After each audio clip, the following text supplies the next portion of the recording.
Okay. On 19 December 2021, early morning when I woke up, it was quite chilled.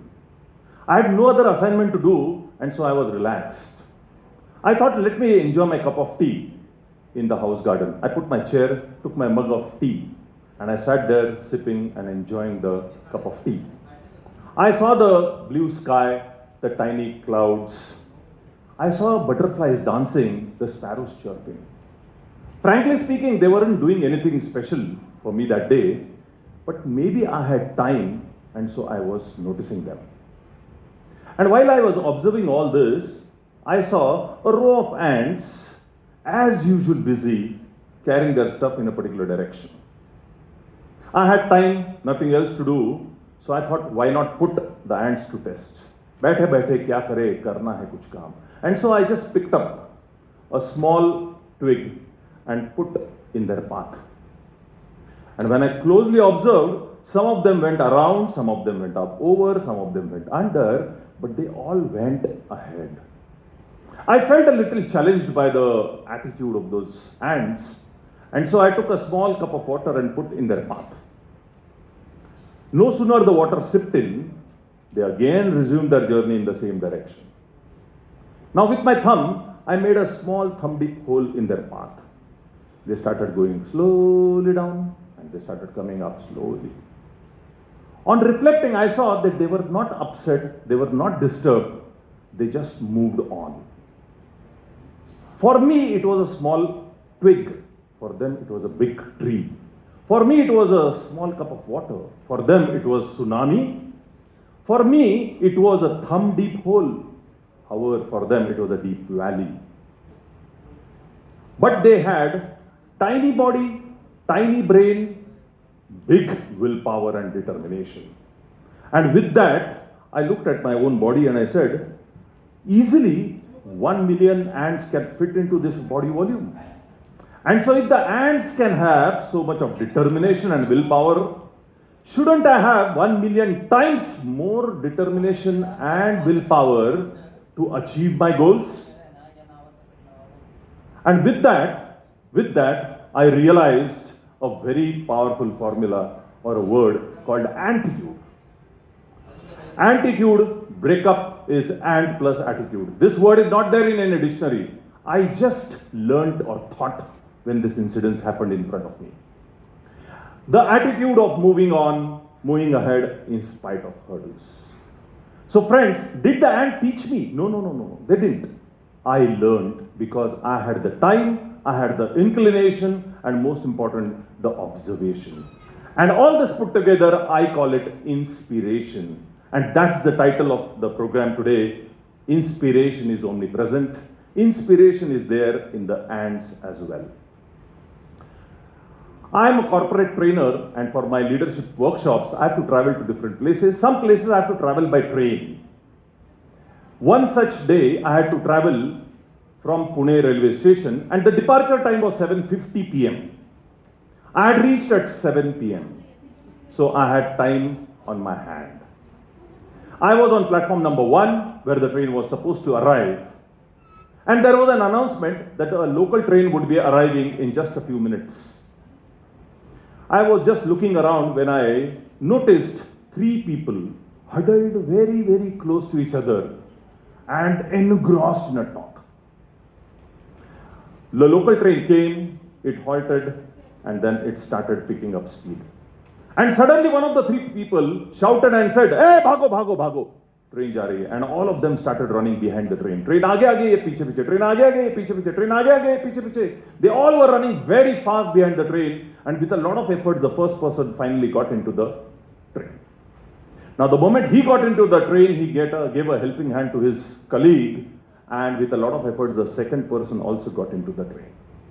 Now, the third person was trying hard, but unfortunately, the platform got over. And then he missed getting into the train.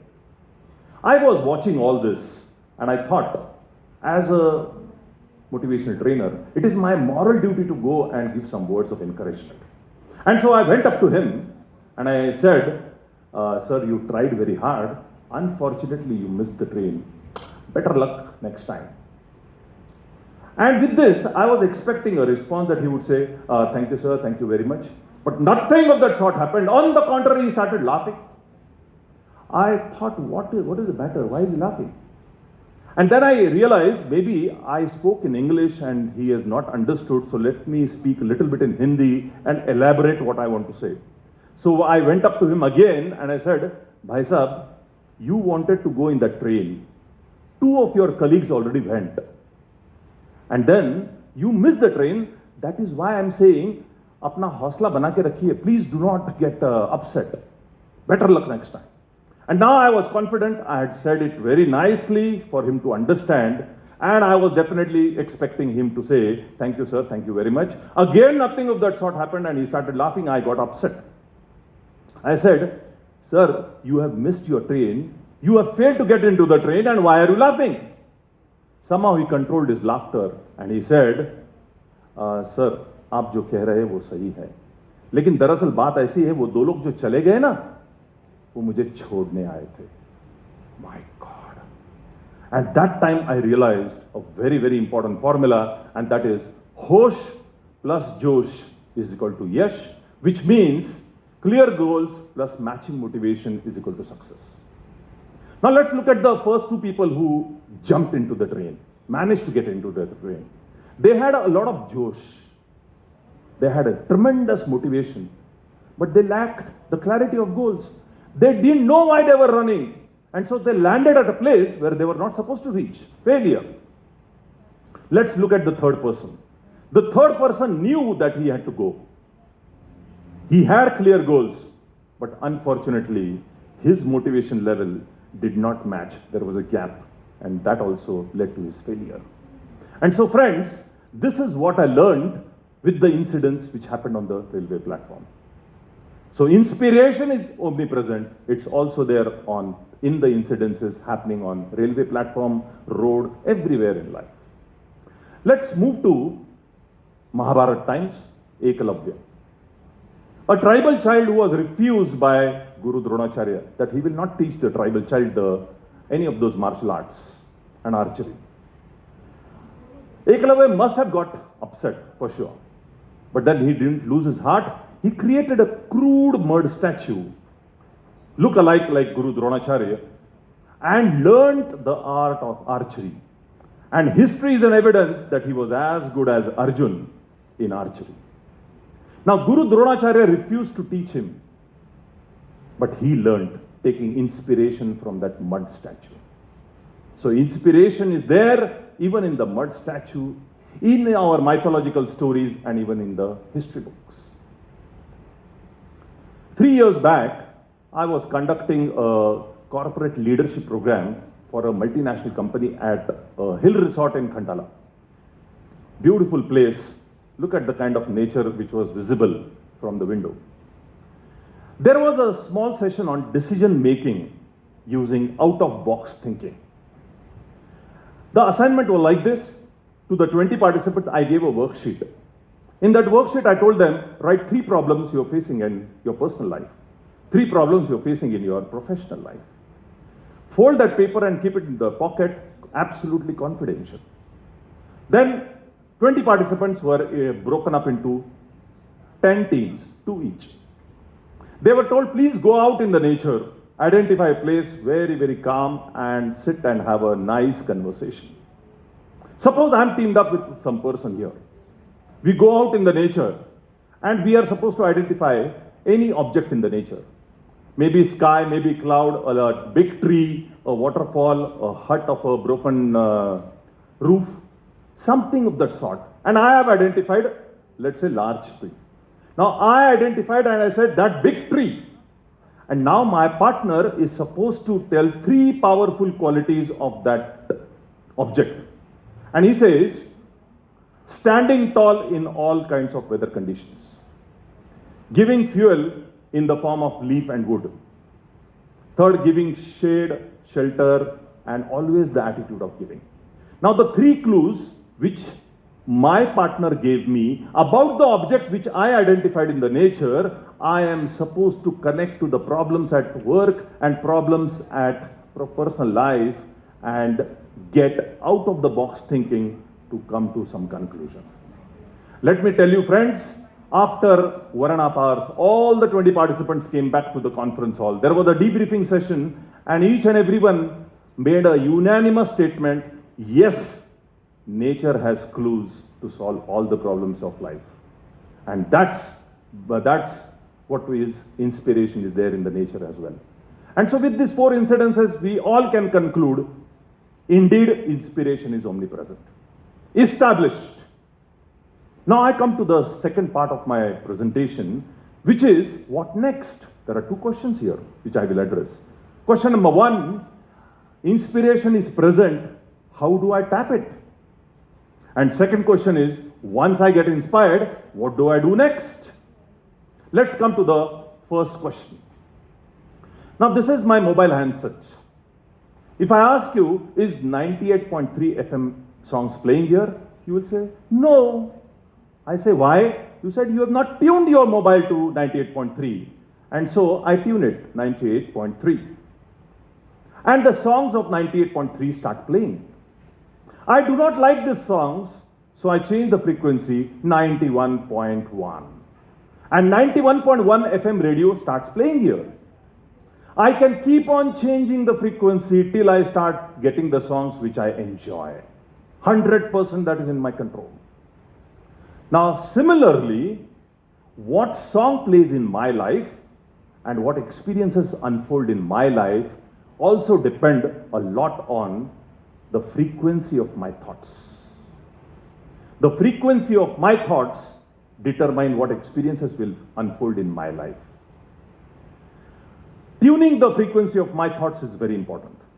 Law of attraction says, if my frequency of thought is here, X, I will attract everything which is X.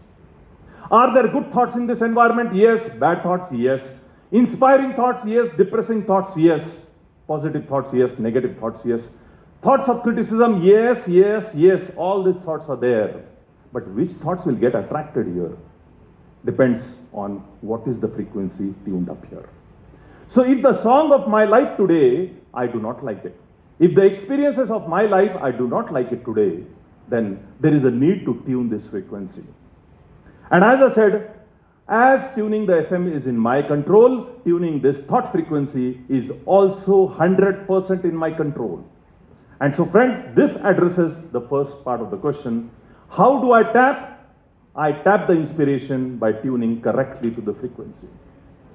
Let's move to the second question. Once inspired, what next? I saw other day Terminator 2 and got inspired to go and join the gym.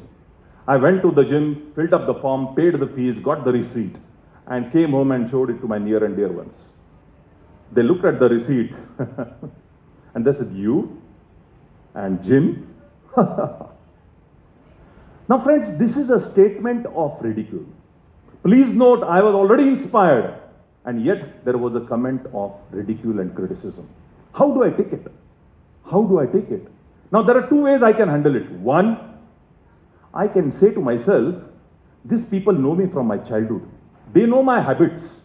If they are saying I cannot do it, they are right. And I give up. So although I was inspired, I have given up. The second conversation I can have with myself is, if these people are saying this way, let me silence their criticism. Not by giving a reply, but in fact by doing some action.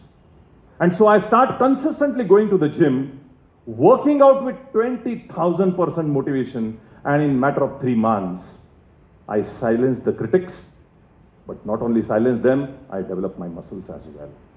And that is what, friends, is giving up or doubling up. If I double up, I create a huge impact in my life, and that impact itself becomes an inspiration for others to follow. So friends, in conclusion, I will say, inspiration is omnipresent. To tap this omnipresent inspiration, I have to tune the frequency of my thoughts correctly. And once I get this inspiration, I have to double up action and make an impact. I wish you all to live life king size using this omnipresent inspiration. Thank you very much.